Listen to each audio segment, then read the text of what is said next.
আসসালামু আলাইকুম। আজকে একটা কথা মনে পড়ে গেল, সেই ছোটোবেলার কথা।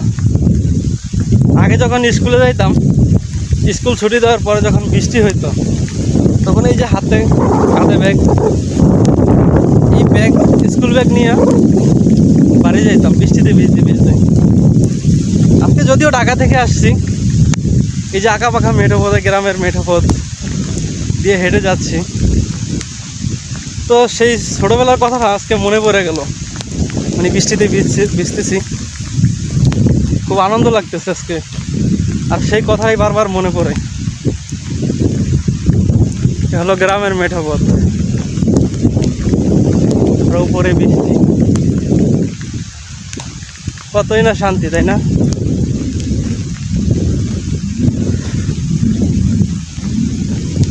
বাসায় এখনো পৌঁছায়নি, বৃষ্টির মধ্যেই নেমে গেছে।